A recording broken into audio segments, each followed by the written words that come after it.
Morning. These are your Tribune highlights for Tuesday, February 10th, 2026. Brought to you by your Daily Bahamas headlines, especially for people on the go and those who are visually impaired. Our main story today focuses on national security and international relations.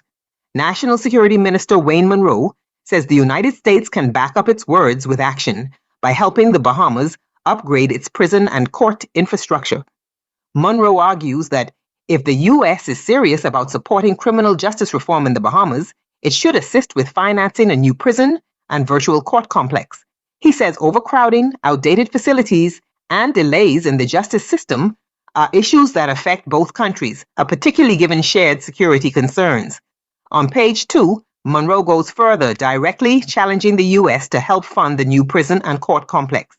He notes that American firms are already involved in construction and technology aspects of the project and suggests U.S.-backed financing would be a logical next step.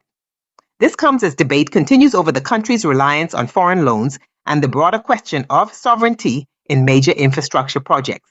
In politics, former Prime Minister Dr. Hubert Minnis has confirmed he will run as an independent candidate in Killarney.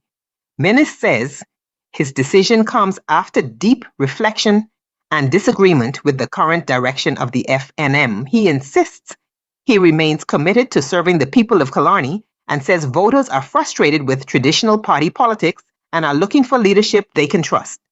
Related to that, the business section reports Minnis saying he would never have agreed to the loan terms associated with the China-backed hospital project.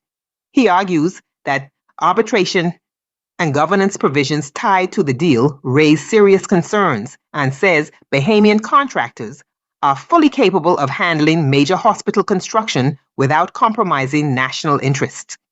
Turning to the economy, the Tribune business headline says there is no cause for panic over the 27% off-peak electricity credit.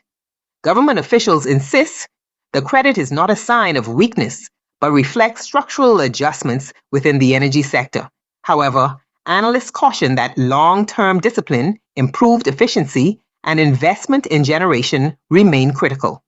Another business story highlights growing calls for transparency around public-private partnerships.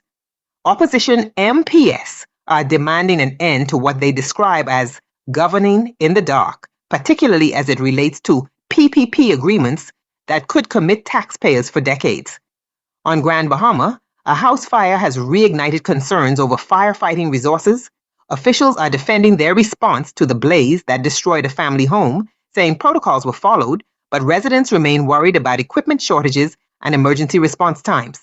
Healthcare also features prominently. Dialysis patients at Princess Margaret Hospital were left waiting for hours after staffing shortages and operational issues disrupted treatment schedules. The Public Hospitals Authority says steps are being taken to address the problems, but patient advocates say delays of this nature can have serious health consequences. In governance and transparency, the Organization for Responsible Governance says a desire to hide information is stalling full implementation of the Freedom of Information Act. ORG argues that without proper enforcement and a cultural shift toward openness, FOIA will fail to deliver meaningful accountability. The paper also reports that Coalition of Independence leader Lincoln Bain has been ordered back to court over an unpaid judgment of more than $90,000, raising fresh questions about leadership, accountability, and credibility as the country heads deeper into election season. Now, to the editorial clearly headed, Will Monroe's bold poker move pay off? The Tribune questions whether challenging the United States so publicly will yield real results or simply harden diplomatic positions.